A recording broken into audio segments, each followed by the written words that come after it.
Well, thank you very much for joining us in person, everyone in the meeting, and thank you for watching on YouTube or listening on the podcast, everyone who's catching this afterwards. This is the final Social Contract Research Network seminar for 2026, and it's the fourth seminar we're having on a running theme that we have in the series at the moment on the idea of the common good. It's a theme that we hope to be continuing next year. It's, of course, a crucial theme for our common life in society. And we have the great privilege today of hearing from Mary Townsend. Mary's an associate professor of philosophy at St. John's University in Queens, New York. Her research focuses on political psychology, both ancient and modern, and Hegelian-influenced philosophers from Kierkegaard to Simone de Beauvoir. She also works on the history of philosophy of feminism. She's the author of the acclaimed book, The Woman Question in Plato's Republic. And Dr. Townsend also writes on philosophy and culture and has published in places such as the New York Times, the Atlantic, Wisdom of Crowds, and the Hedgehog Review. And the title of Dr. Townsend's talk for this seminar is Simone de Beauvoir and the Adventurer, Navigating the Return to the Common Good. So please, would you join with me in welcoming our speaker for this session, Mary Townsend.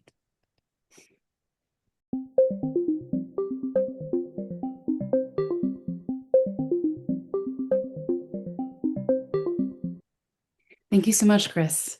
It's really great to be here with you all on this occasion. I'm excited to talk to you about this book.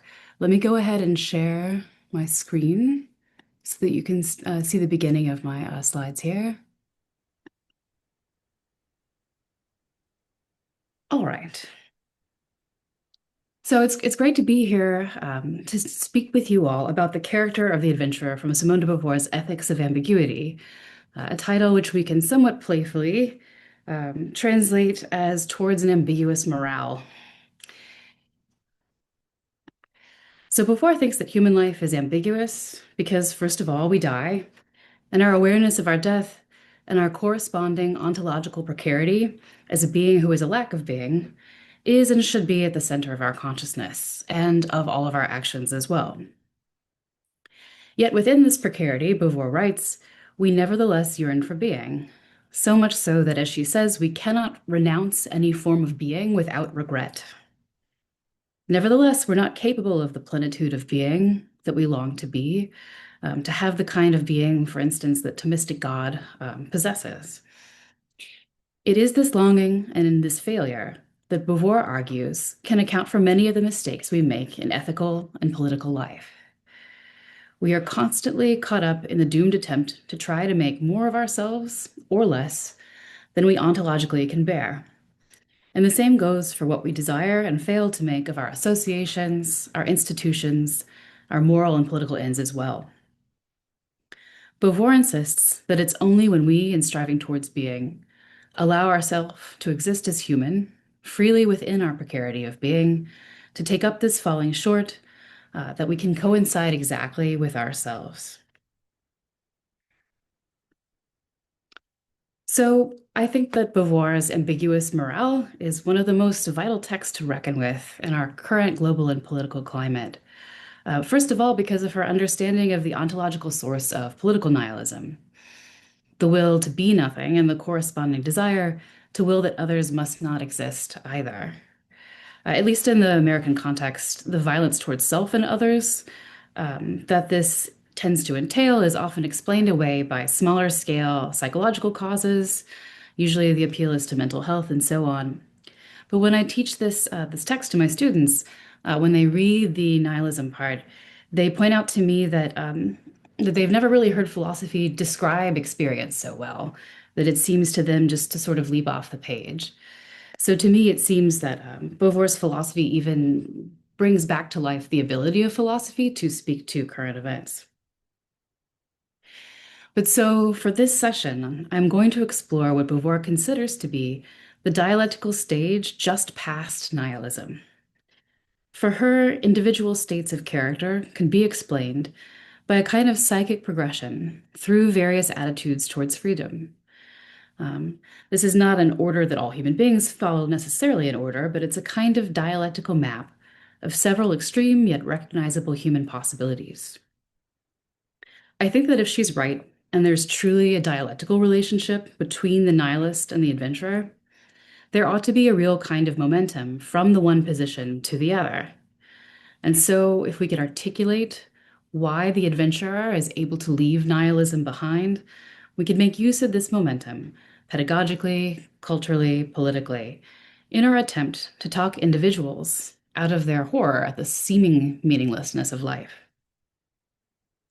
But at this point, the term adventurer does require some disambiguation. For Beauvoir, the adventurer is not simply a thrill seeker or someone intent on maximizing risk for its own sake, but rather the adventurer is someone who departs from ordinary political life for a very specific reason. And crucially, their departure does have a kind of integrity to it. For Beauvoir's adventurer, the state's dependence on conventional morality, conventional modes of property, mercantile ends, and potentially even a too abstract rule of law does seem to this position to be ontologically insufficient. On these grounds, the state is seen to reify human associations generally past what they can bear. And so it represents an integrity on the part of the adventurer to depart, to get out of town. So, and while Beauvoir's adventurer does still remain an imperfect moment of this human dialectic, a still imperfect expression of freedom whose relationship to other people and other states is often questionable at best, Beauvoir does note that in this particular moment, we do get a more concrete version of what realized freedom would be, more than almost any human moment that she describes in the book. As she points out that T.E. Lawrence, the British officer who participated in the Arab Revolt of 1917, in his very torment at the fundamental contradictions that all human action raises, she says, we nevertheless recognize in his example that we are in the presence of a truly free person. So in what follows, I'll first speak to the fundamental playfulness or delight in the gratuity of existence that Beauvoir thinks we ought to manifest towards it, which we experience briefly as a child, and what we must recover as part of our vision of where human life ought to tend. Often, however, from our point of view, the adventurer's desire to escape the social world looks like a kind of fiction for a child, not something useful or moral within the serious adult world. But if Beauvoir is right, we have it exactly backwards. For her, the over-seriousness towards the moral and political is no less a human failing than a failure to recognize the moral and political at all.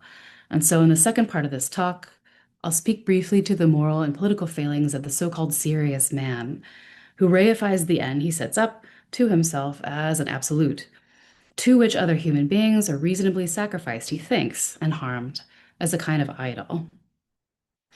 So this is what the adventurer departs from, the serious and the nihilist, within his new ambiguous ends that he sets up for himself. And to expand upon Beauvoir's reference to T.E. Lawrence, I will be making use of a few examples from fiction and film, notably Jules Verne, the filmmaker Kurosawa, and actually Alexander Dumas. I think The Count of Monte Cristo gives us the best example of what Beauvoir calls the conversion of the potential tyrant. So if we consider all these stories, the question that we are left with at the end of the talk is, what would it take to bring the adventurer back to the state in peace, with a willingness to pursue friendship, to pursue love, the freedom of others in a more settled state, but without overpromising what stability is possible for the political?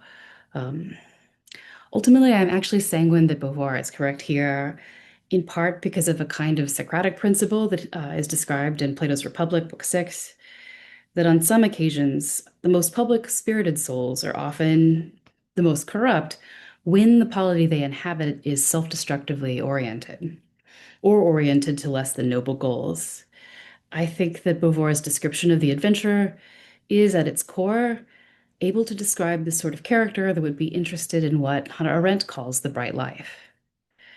This leads me to believe that at the back of every temporary amateur nihilist, there's potentially an adventurer, someone who could find their way to meaning in life through freedom and past false ontology, and in the adventurer's stake in existence, a way back to the common good. So, one last note before I begin fully. It's often discussed how Beauvoir departs from Sartre's ontology to make an ethics of existentialism happen. Um, she changes what Sartre says about the subject-object relations so that we can have something more like a Hegelian subject-to-subject relation. She acknowledges obstacles in nature, that some impressions overwhelm us. Um, so she moves back towards a kind of Hegelian position, but then she also rejects what Hegel is doing as well. She describes his vision of the state and of the individual as much too abstract, too static. So for myself, I am an ancient philosophy scholar, and so I see a lot of overlap actually between Beauvoir and Aristotle. Um, she is not an Aristotelian, but there is something that is interesting about a potential overlap here, both between Aristotle's ontology and Beauvoir, and also just this question of virtue ethics, which has become more important within the study of ethics generally. So I think for both Aristotle and Beauvoir, any choice is radically situational. And both of them are trying to get away from a too abstract metaphysics to reclaim some kind of ontological stability for being within motion, within also the flux of the temporal world. So that's a lot of my examples will compare Beauvoir and Aristotle. So for this first moment, we have to discuss this question of serious play and the telos of joyfulness that Beauvoir adds. So for Aristotle, the goal of our rationally oriented life is happiness.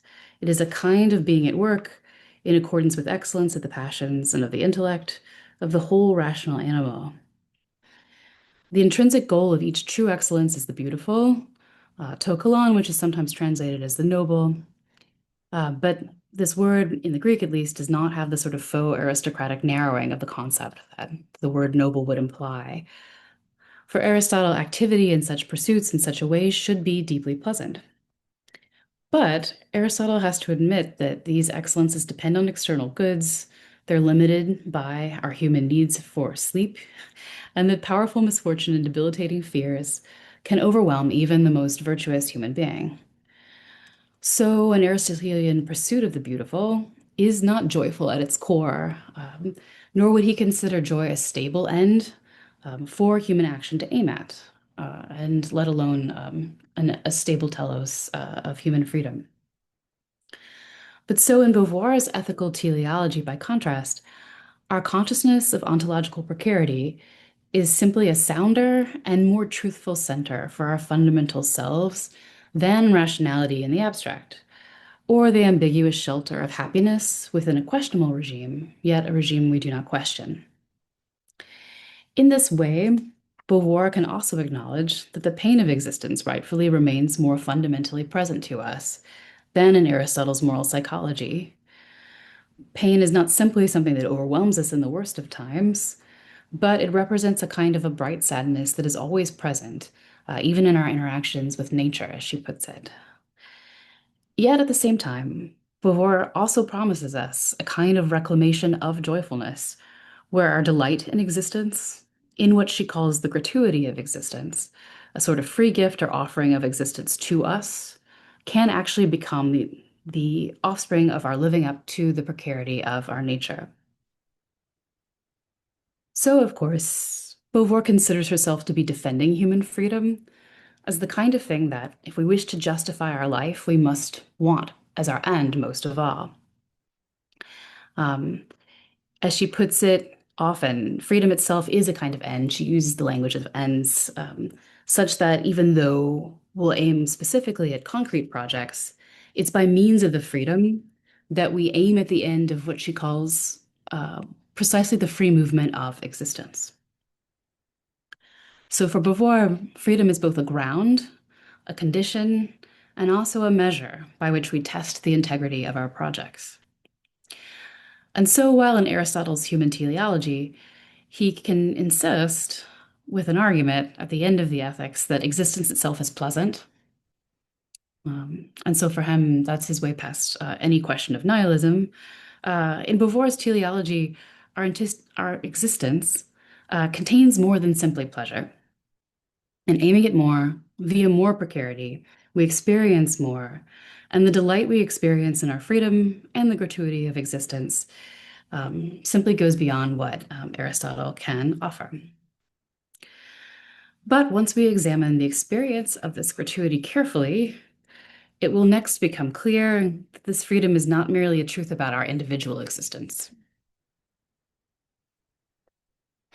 First of all, it's also true about the existence of all temporal things, natural and otherwise, that rise up to meet us in the world. We continually experience ourselves as divided from natural things, despite upon occasion our wish to subsume them or be subsumed. This playful approach we can take to nature becomes a precise recognition of this precarious kind of gift. In this playfulness, we also become aware of real obstacles that the world presents to us. For crucially, freedom for Beauvoir is not the freedom, as she says, to do whatever you like. Again, as she puts it, if you slam your hand into the wall, this is not freedom. It's also very silly. And she writes that only a mad prince would order the sea to be thrashed.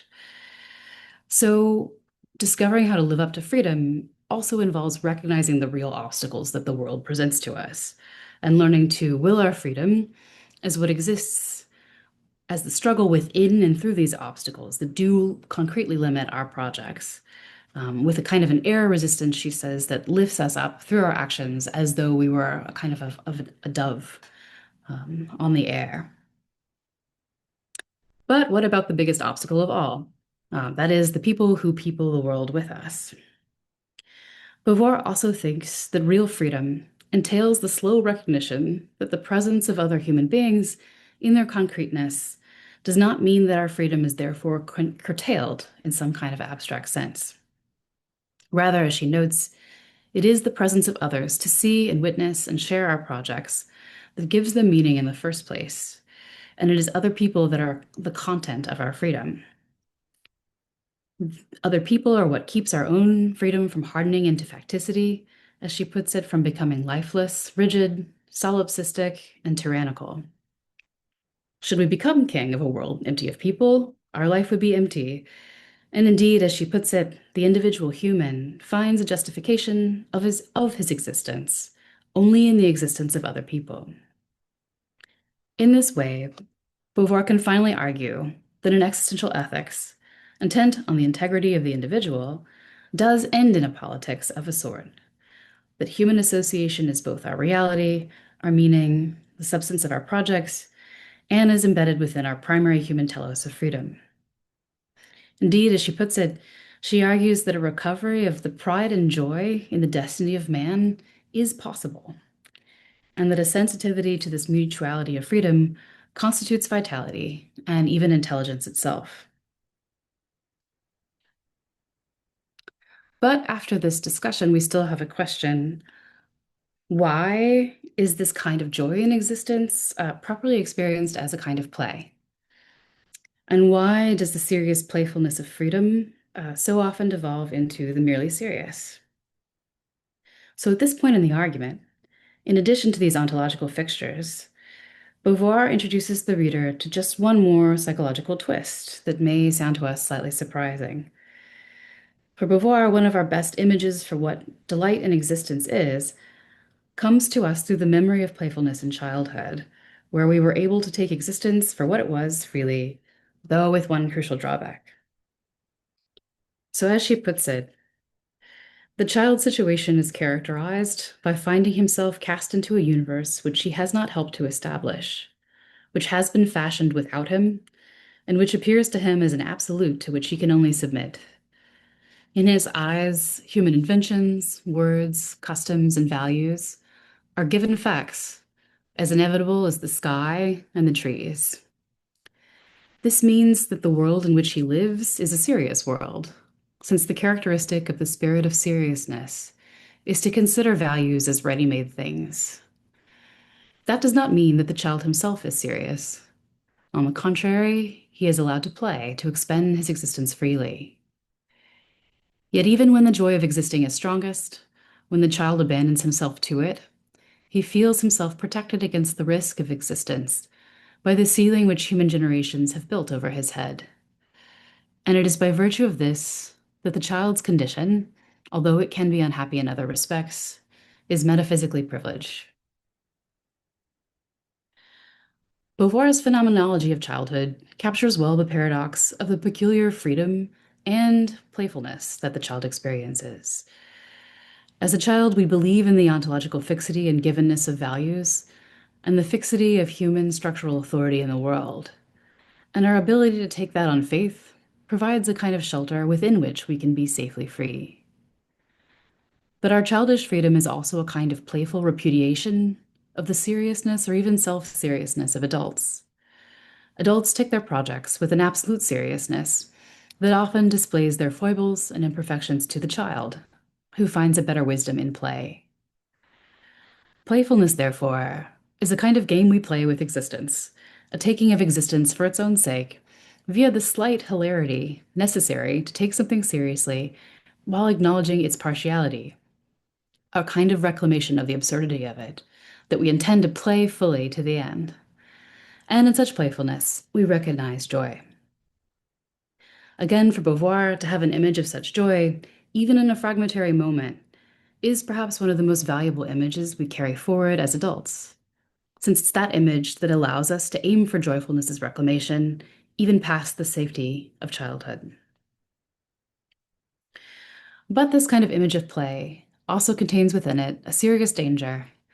Unlike the child, we have to find play within our adult realized freedom, where we are gambling on values and projects that we choose freely to stake our lives on.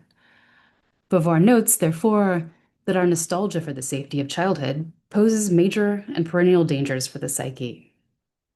For instance, as she points out, it's possible to pretend to be a child within the adult world as an adult, and even in this condition, to exhibit some of the graces of playfulness within this pretense. But because this pretense nevertheless involves the slavish adoption of the values of others, it remains an awkward human position. One of Beauvoir's primary examples for this is the upper middle class wife, as seen in Ibsen's A Doll House, who mimics the freedom of a child. As she puts it, if what is called women's futility often has so much charm and grace, if it sometimes has a genuinely moving character, it is because it manifests a pure and gratuitous taste for existence, like the games of children. It is the absence of the serious. So we have to look for a better way than this to simply be a child as an adult to recover our sense of play. We have to recognize that this paradox of the child wife is not exactly what we're looking for. But before we look for full gratuity on adult terms, we need to consider what seriousness is for Beauvoir. A slight disambiguation is necessary.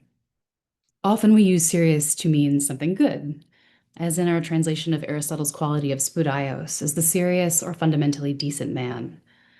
In many ways, being serious sounds to us like our best shot at being ethical.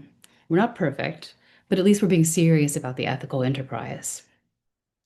But in Beauvoir's language, seriousness becomes something over-serious and potentially rather dreadful. And of course, it turns out to be precisely what the adventurer chooses to reject. So first, let's look at what serious means.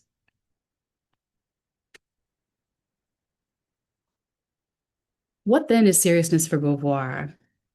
She describes it as the second stage in our dialectical movement towards freedom, past childhood, past a crisis of adolescence, where we fully take in the precarity of adults and also ourselves, and first experience the anguish of freedom. But seriousness exists just past a moment where, facing this crisis, we could simply decide to bury our awareness of freedom as far as it will go, and to deny our humanity in a shameful and complete flight, leaving our choice of action to whoever else is willing to will more direction in life, what she calls the subman, the subhuman, since in this flight of freedom, we refuse to even be partially human. But so while seriousness represents a real move forward and a partial acceptance of our humanity, we admit that we must do something. It also misses something essential about what freedom must do in the face of the instability of the human world. In nostalgia for the fixity of values in childhood, or maybe just in sheer contrarianness, the serious man insists that the value or project he has chosen is actually unconditioned, that his project has value as an absolute, and crucially, as an objective sort of reality to which our subjectivity and everyone else's must be sacrificed. The serious man's life is justified by being subsumed in this object, and most tellingly of all, he argues that it is perfectly reasonable to sacrifice other human lives to the absolute value of his cause. The content of the cause is not what is truly important to him. It is the absolute nature of the object or cause that he gives to it, and the sort of gleeful malice of the sacrifice of himself and others that is the center of his being. As Beauvoir puts it, the serious man dissimulates his subjectivity under the shield of rights, which emanate from the ethical universe recognized by him. He is no longer a human, but a father, a boss, a member of the Christian Church or the Communist Party. The colonial administrator, who becomes the administrator in his being, has raised the highway to the stature of an idol. He will have no scruple about assuring its construction at the price of a great number of lives of the natives. For, as he thinks, what value has the life of a native who is incompetent, lazy, and clumsy when it comes to building highways? The serious leads to a fanaticism, which is as formidable as the fanaticism of passion. It is the fanaticism of the Inquisition, which does not hesitate to impose a credo, that is, an internal movement, by means of external constraints. It is the fanaticism of the vigilantes of America, who defended morality by means of lynchings. It is the political fanaticism which empties politics of all human content and imposes the state, not for individuals, but against them. So the serious man finds himself in an ontological perplexity. He denies his individuality by subsuming himself in a role and gives this role a gleeful absolutism. In this way, he can avoid the anguish of his particularity just a little bit longer and also enact his wobbly values as far more firm than he can possibly know for sure that they are through these sorts of violent means. And it's worth noting that in an important sense, while Beauvoir is focusing here, what she is focusing on here is not necessarily the full metaphysical status of any of these specific values and ends, but rather the problem that the human being who's granting them value in and through their fallibility, this human grants them more reality than a fallible human being himself could ever guarantee. The church or a political party or political action could be a serious thing in the good sense. That does speak to reality more than other practical human projects. But each individual, nevertheless, must gamble for themselves that the values they choose really are as valuable as they claim. It's this moment of gambling that the serious man does his best to hide from, to conceal from himself. As Beauvoir puts it, he is like a monomaniac who sends love letters to himself, requiring the pretense that it is not someone, it is not himself who has sent them. But while it's fairly easy to see the colonial administrator's mistake or the lynching mob's mistake, the condition of seriousness in this way is probably more prevalent in our ethical orders and claims than we'd probably like to admit. The utilitarian who agrees to sacrifice one person to save five could potentially, depending on how he chooses this end, be setting up an abstract greater good as an idol to which the smaller number could be safely disposed of. The Kantian who refuses to lie, even to save a child for the principle of the thing, could fall into the same problem, choosing on depending on how he decides to will his value. And of course, the same would be true for virtue ethics. Um, and it does seem that something like the social contract, depending on how we will it, could also potentially fall into this danger. I'm curious to hear what you all think about that. But so when we move from ethics to the political, this danger becomes even more pressing. Um, Even in the move from the ancient language of city to the more modern state involves a kind of stronger ontological claim. The state appears to be something that exists beyond its individual members, to have separate, abstract existence, to be a kind of end in itself. The state, so described, could never be a place where you, a human being, simply happen to live, maybe because there was a nice river next door where the fishing was good. Rather, the state takes on a reality apart from you, such that you could be called up to offer yourself, possibly even at a moment's notice. Beauvoir frames this critique of a falsely reified human association as a critique of Hegel, that the value of the individual is only in surpassing himself towards the state.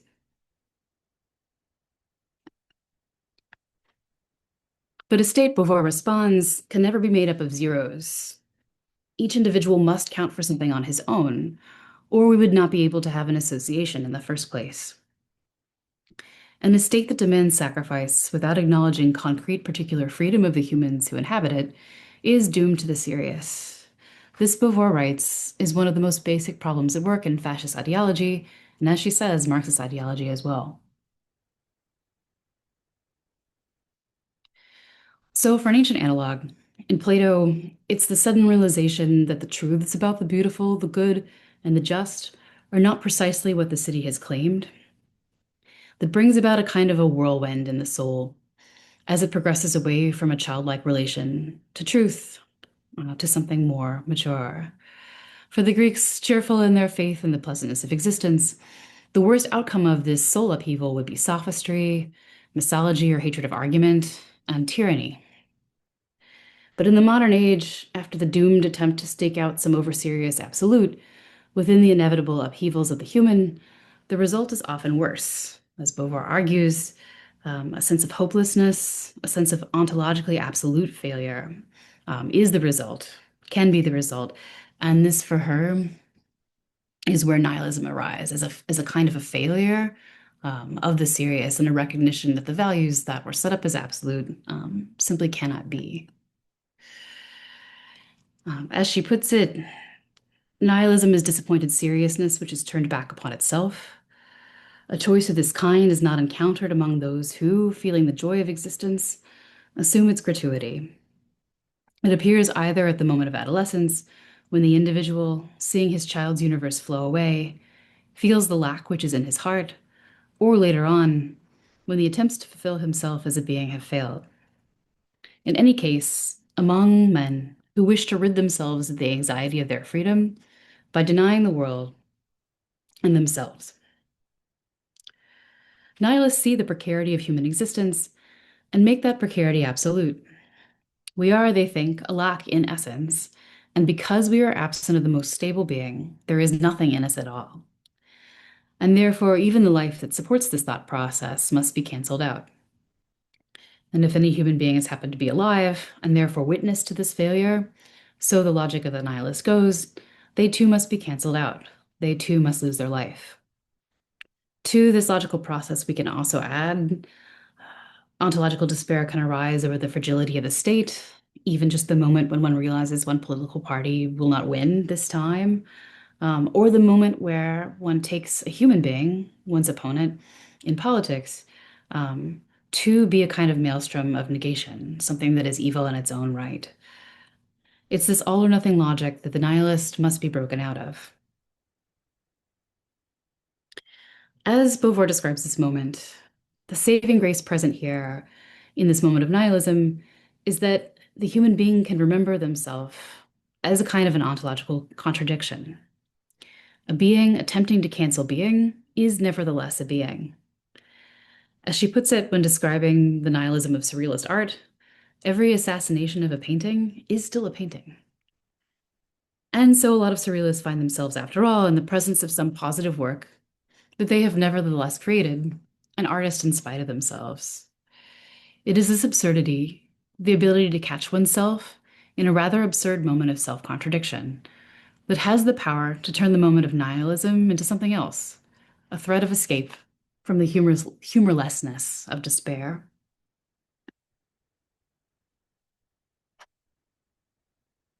And so now, the telos of the adventurer. So once the self is left in the ruins of outward justifications, Beauvoir writes, a different turn for the self is possible. The nihilist forgot something. His move is forgetfulness. He forgets something about the existence he faced and the existence he possesses. What would it take to remember?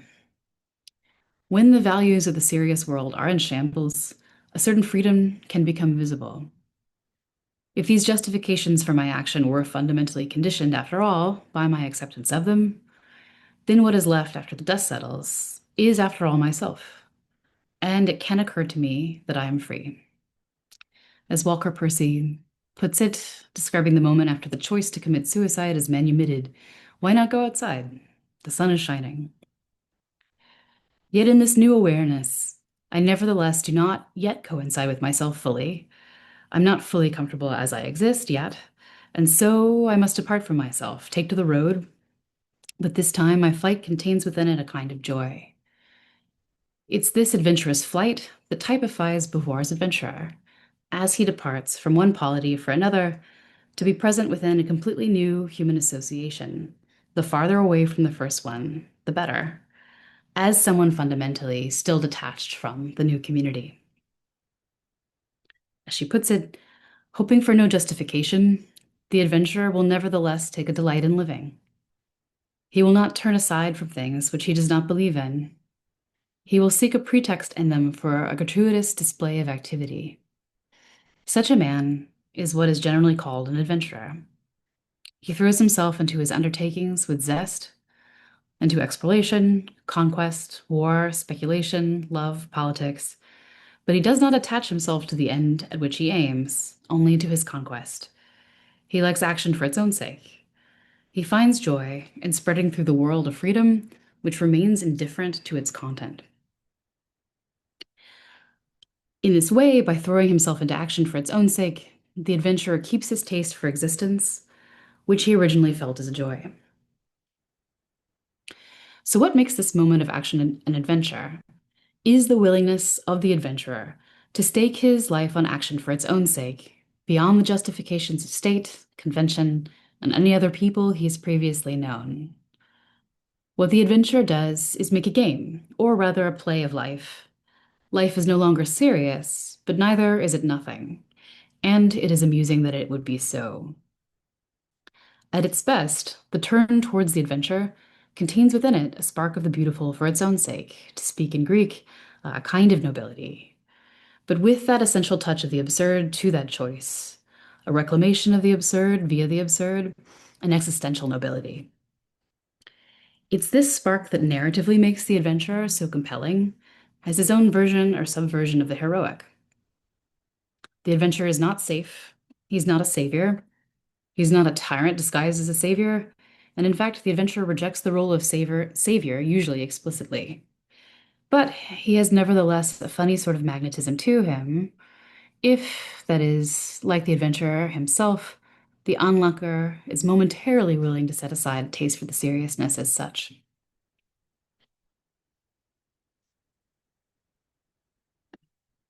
So perhaps nowhere can this funny sort of balance of playfulness for its own sake be seen so clearly as in Akira Kurosawa's character of Sanjuro, the hero of both the 1961 film Yojimbo and the 1962 sequel Sanjuro, as acted by Toshiro Mifune.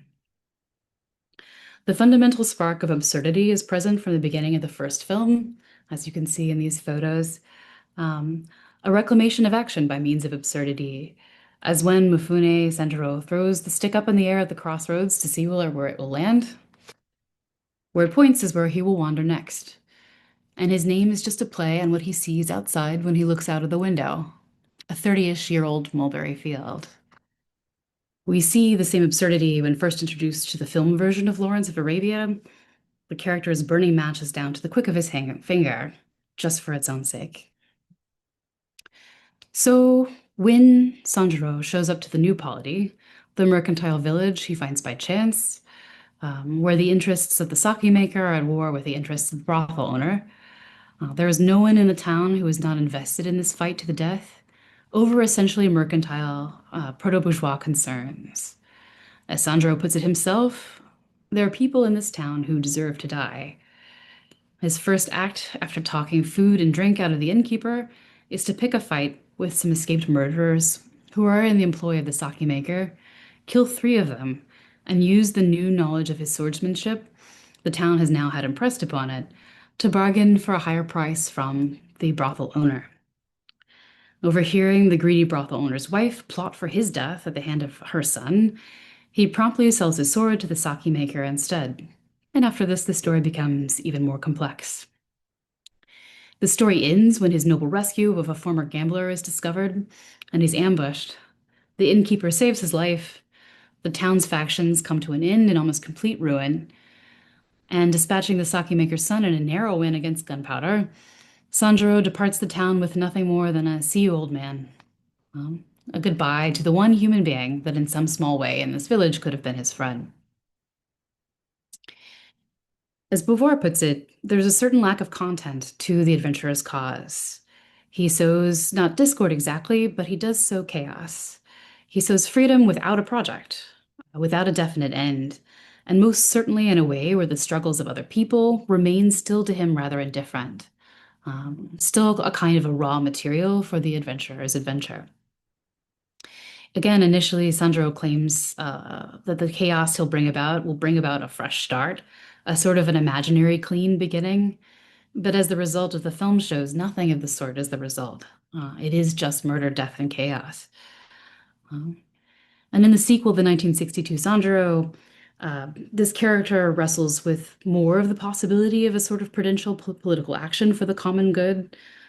He adopts a small group of people who are trying to fight against imperial injustice. And he tries to teach his sort of prudence to others. But the story ends with Sandro again on the road, leaving the place that he's helped set up, only this time in order to continue his adventure. In order to continue down the road, he actually has to kill his fellow wandering samurai at that samurai's own request for a battle, and thus murders his equal. Murders again the person who could truly have been his friend before departing down the road for the adventure. So in all this, we start to see both the spark of the adventurer, also his failure, and why he provides this partial image towards freedom. In one sense, it's particularly considering his saving of the gambler's family, only a hair's breadth divides the adventurer Sandro from being the sort of human being who wills the freedom of others.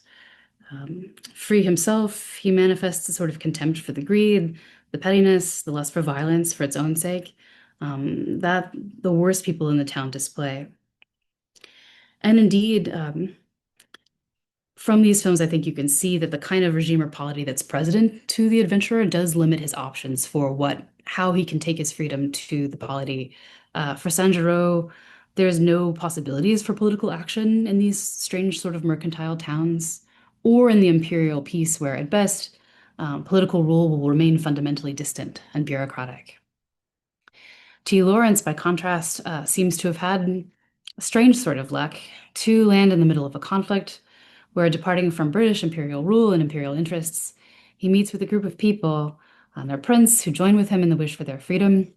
And to the extent that he can, his action becomes the willing and accomplishment of a concrete project towards freedom, before the project falls apart, thwarted by forces within and without. Again, T. Lawrence is Beauvoir's best example of human freedom as a kind of a double departure or alternative within the adventure as such. And it's Lawrence's anguish over the killing involved in his project towards freedom and the degradation of personal freedom he experiences via rape that allows his awareness of the limitation of all human projects to transmute itself into this peculiarly philosophic and existential awareness of what human freedom is and what it entails.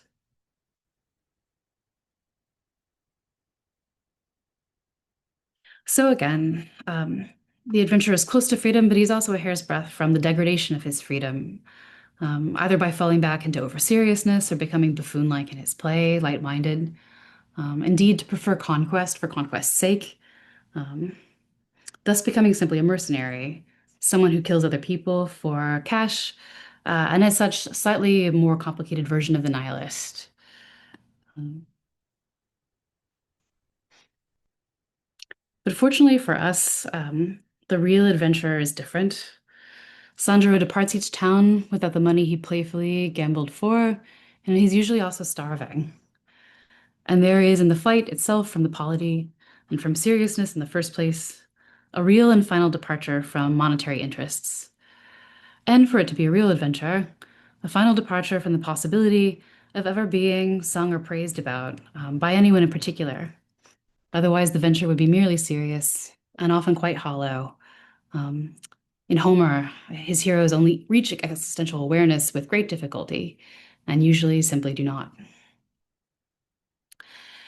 But in this constant gamble of one's life, within the ambiguity of a life without a state or companions, I think we see a crucial alternative to the situation that Hegel describes in the master-slave dialectic, in the recognition that the chance encounter with the other consciousness that presents itself to us as something that's fundamentally the same, um, so much so that we even experience a loss of self towards this other consciousness. Um, there's a fundamental moment where the adventurer sees the same situation, and something different takes place. The adventurer too sees the other human as human, but as a human who has abandoned himself to something other than the human. Indeed, often the adventurer manifests something in between patience and contempt towards other people. And again, nowhere can so clearly can this be seen as in Kurosawa, in Sandro's forbearance with and even interest in the coffin maker, or the gossiping prostitutes, and his outright contempt for greed, for gambling for mere money, when it is life itself that is at stake. But the adventurer's fundamental move is not to surpass the other or try to cancel it, but to depart from the other, when it realizes that the other has no wish to join them in the human adventure in the fullest sense. And so this is why the adventurer's character is a recognition of gratuity at its core. The sense of playfulness, of joy, seems to provide the freedom from the need to surpass or cancel the other. So instead of surpassing, we have contempt and flight, but flight towards what? In some deep sense, what the adventurer longs for is to meet another like himself, that is to say, someone who is also free, even if in this longing there is already a sort of despair. His contempt for the unfreedom of other people leaves him with no desire to have slaves himself. For him, the path to freedom isn't through settled work, as in the case of the bondsman, or the slow growth of recognition amongst fellow citizens. And so the adventurer risks the possibility of never being recognized in any other lesser way than the fullest. Instead of the death of the other, seeking the death of the other, the adventurer gambles fundamentally their own life, facing death directly rather than the medium of the death of the other. Indeed, this is the only way we can truly, fully face death for ourselves.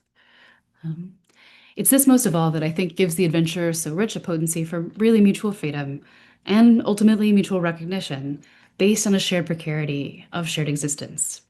If, that is, the adventurer would ever be willing to return to his own polity at all.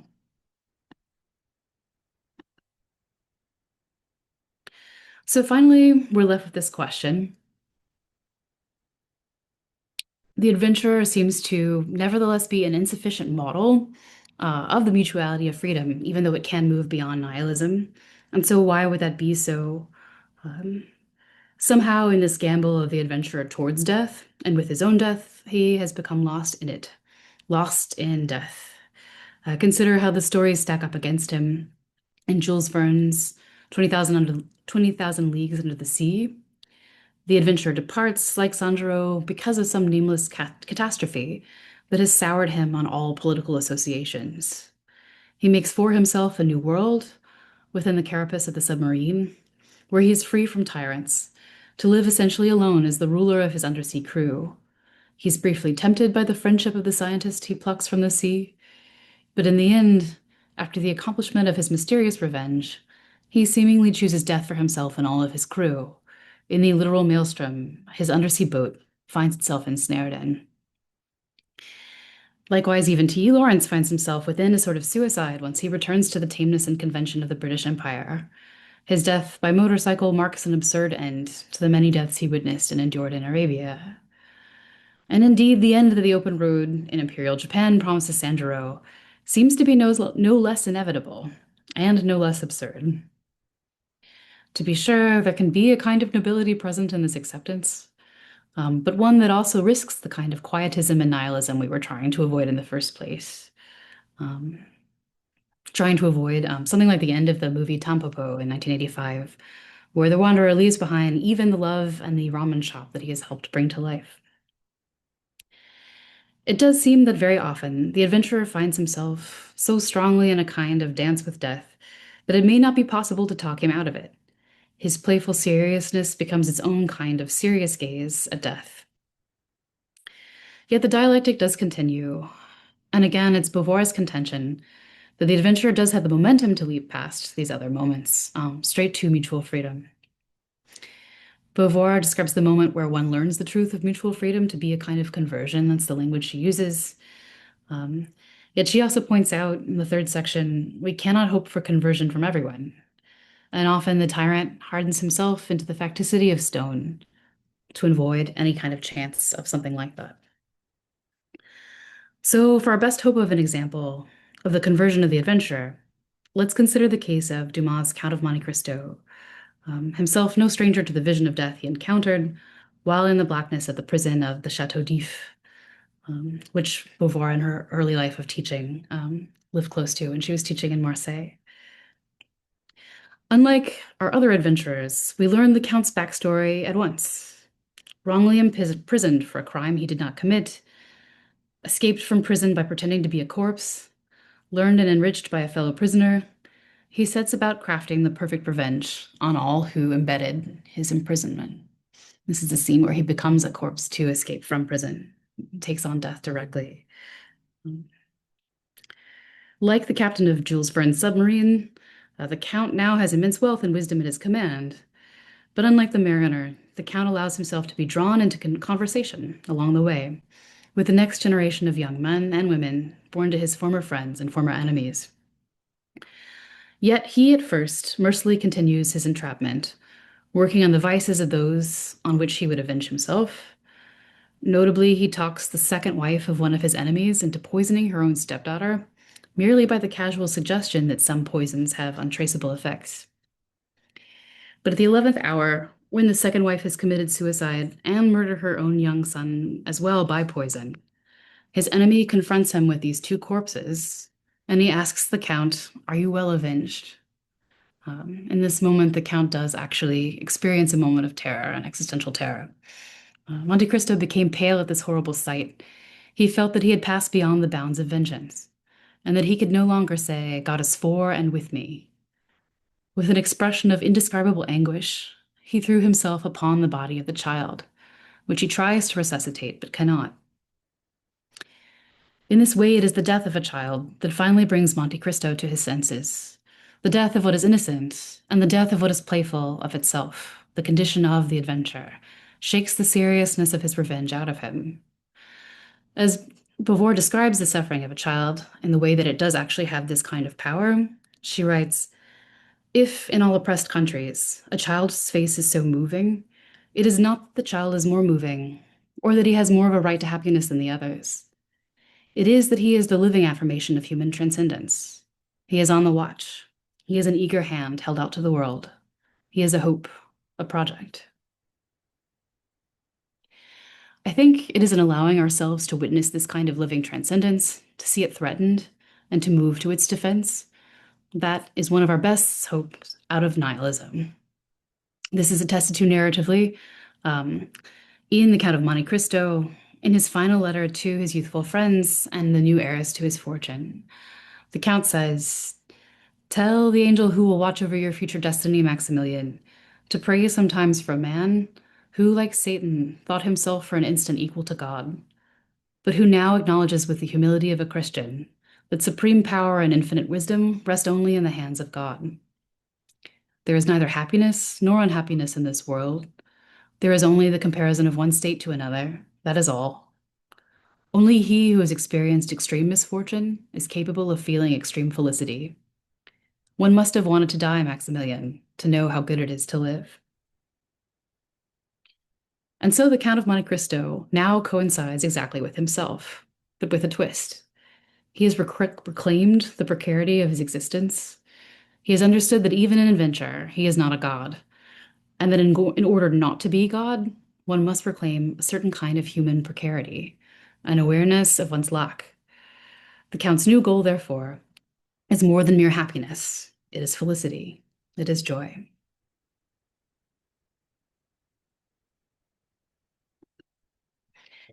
So, where then are we left after these stories? As Beauvoir writes, since man wants there to be being, he cannot renounce any form of being without regret.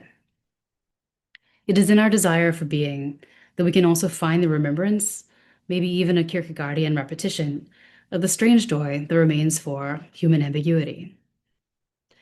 Ultimately, what is true is that both the nihilist and the adventurer share a deep awareness of the lack of being that is in human existence that the subman and the serious man lack.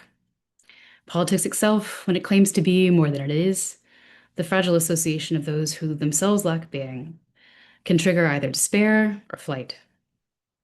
But while for the nihilist this lack of being is an outrage and a betrayal, there is something that he forgot that can be recovered in the image of the adventurer, as we behold the image through narrative of what it would be like to depart from the polity, impossibly, just for a moment, until when we finish the book, we awaken back into the human association that also for us remains a kind of ground.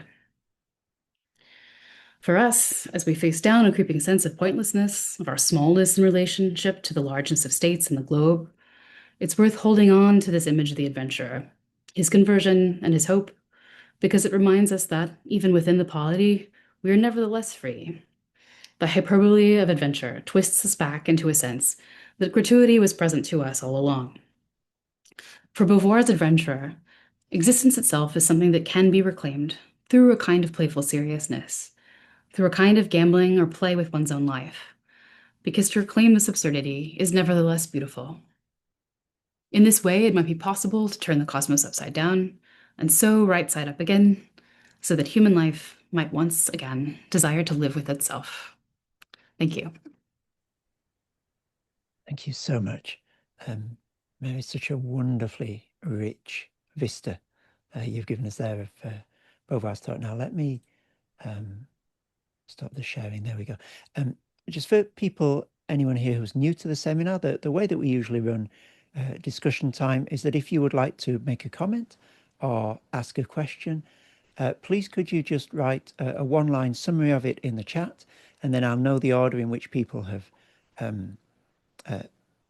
requested to say something, and I can call on you in that same order. Saves me having to look around for who put their hand up first. And just while people are mulling over what they might say, I wonder if I might begin with a question of my own. Here we go. I find this idea of the child likeness and playfulness required for the common good really compelling and subversive in a good way. And I'm just wondering, what are its limits, or what are the riders that need to be put on it? And particularly in relation to what you said relatively early on in the presentation, that the child's condition is metaphysically privileged, because the world of values appears as ready-made and the child can sort of play within it. How does Beauvoir square that, and how do you think we should square that with the sort of reality that the child is only free to play within that space because there are adults being serious and policing it, protecting the child in order to create that space within which it can play? Is there any sense in which there's a Beauvoir gives us any sort of criteria for when this privilege of childlikeness might potentially become a form of mystification, that's sort of making invisible the necessary, adult scaffolding around that possibility of play. Hmm. Yeah, I think I definitely see in Beauvoir's writing about herself in between the wars a sense that she went too far. I think you see this at the end of her novel, She Came to Stay, that she takes life very playfully, and it ends in the death of the other, the murder of the rival by the main character. And so I think she's very aware, she became very aware, and in the writing of Ethics of Ambiguity, that very much playfulness can't be the final, like of itself, the goal, that it has to sort of recognize the other more fully. I love your point about how our image of childhood is conditioned by the horizon that the child experiences. I think for me, and this is sort of a platonic point at that, the thing about adventure is that all of my examples are mainly literary. And so through a kind of fantasy, this safety of a book of fiction, we escape, but the horizon is the real world. And I find there's something helpful in that balance. We don't, something about the image of the adventure helps us sort of like briefly be childish in the way where you still have a horizon. And then there is still a reckoning that you come to at the end. Um, Yeah, no, absolutely. I think, and I don't know whether you call it a retreat into fiction or not, but the movement between fiction and real life, I think, becomes enabling and generative, perhaps as well at that point. It's not.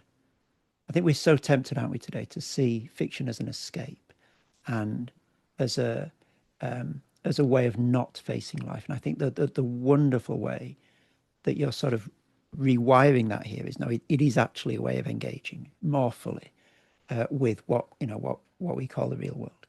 Um, as as I wait for other people to come forward, and do please, if you've got a comment or a question, do please um, uh, put it in the chat. It's always a joy of these seminars to have a range of different perspectives. So do please add yours to the pot. Just while we're waiting for that, a quick follow up. I guess in a practical sort of way, what might this playfulness look like in forms of civic life today? If we were to try and design a way of doing common life that had this playfulness at its center in adulthood, what what would it look like, and how would it stop us all stumbling back into being, Beauvoir's quote unquote serious men? mhm. Yeah, that's a great question.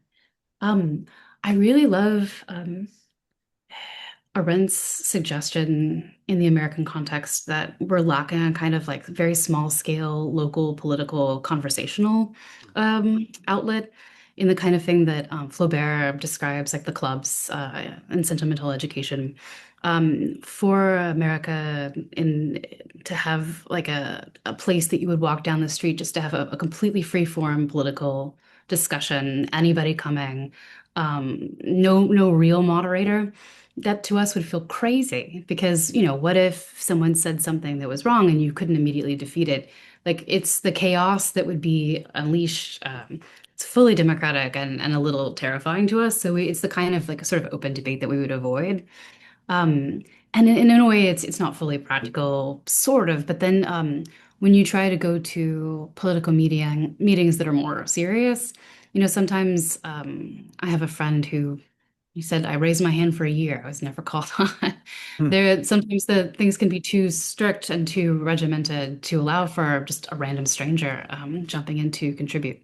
So, practically speaking, I think cultivating kind of willingness to put up with chaos in person, Hmm. in-person chaos where you're seeing human beings and you're seeing the sort of chaos that can ensue from free conversation.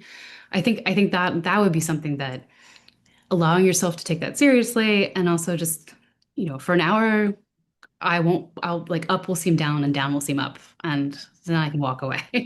Yes.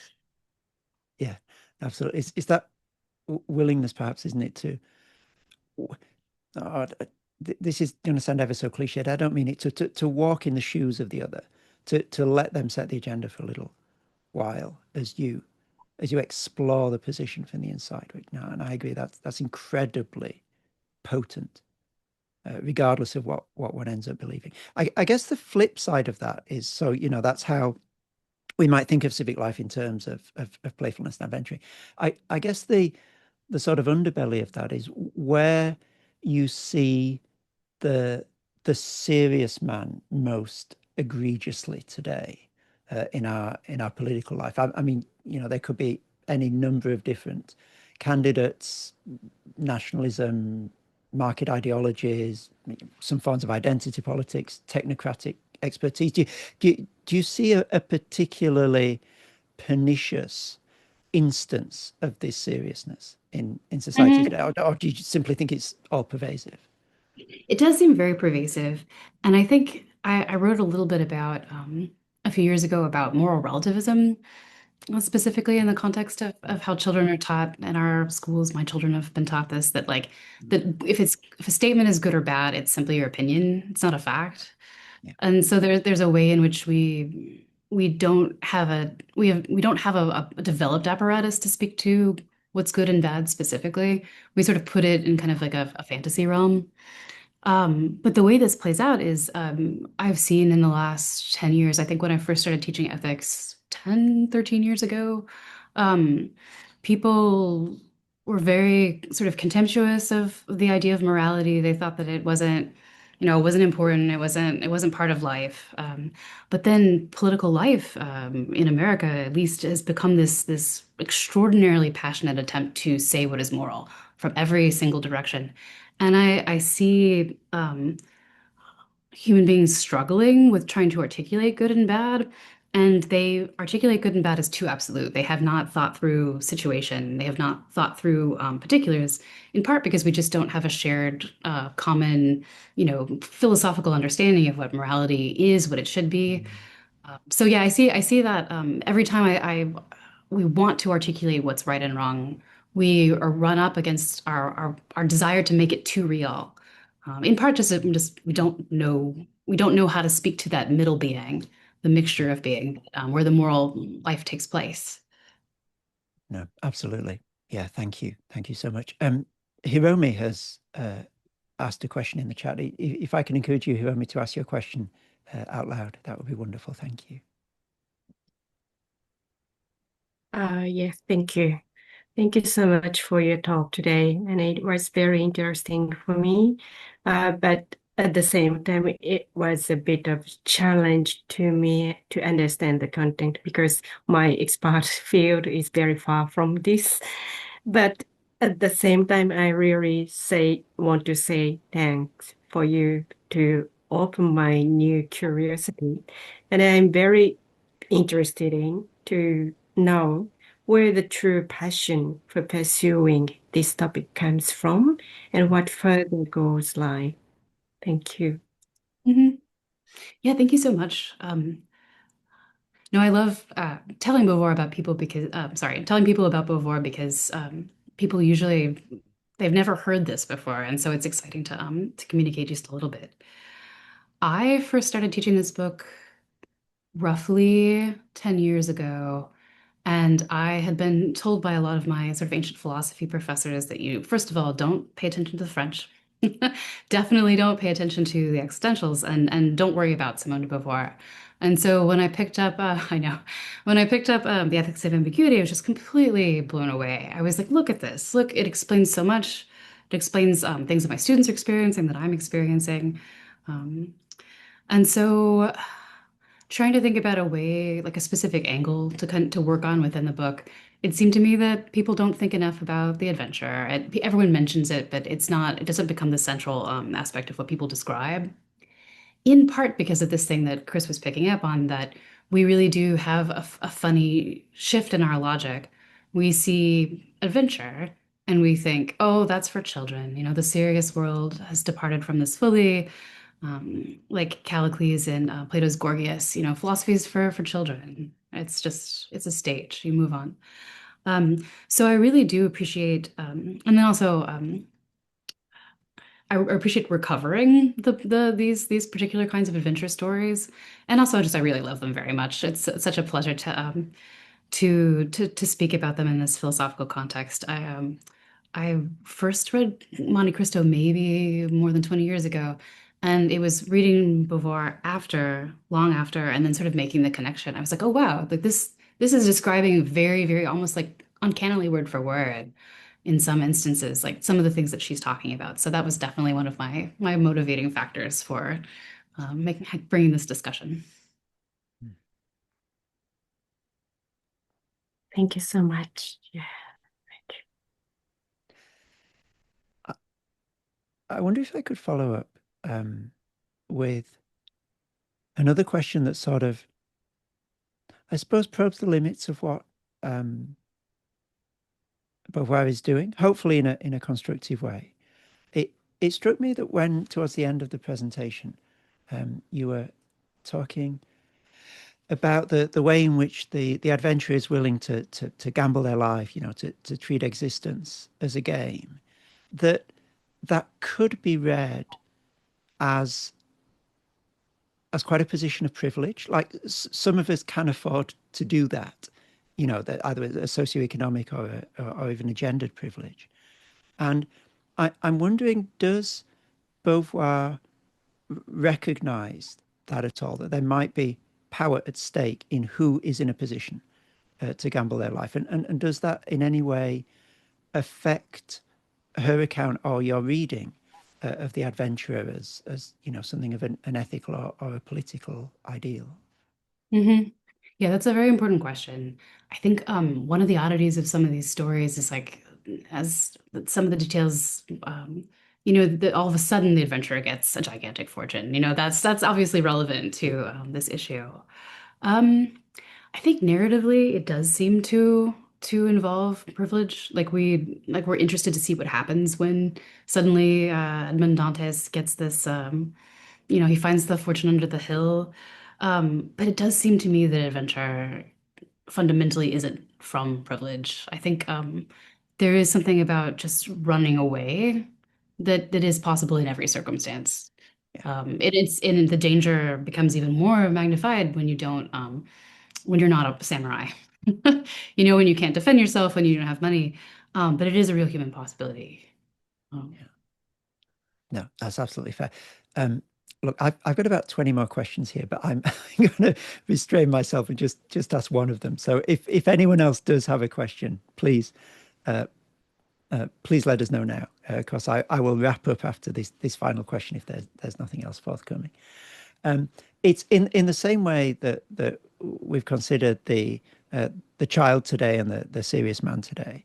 I'm wondering if today in quote unquote, real life in contemporary society, you see any, or to what extent you see examples of the adventurer. Some people might say, "Oh my goodness, that's the Silicon Valley entrepreneur, right there." Some people might say that's the political strongman, that's the extreme athlete, that's the influencer. Like who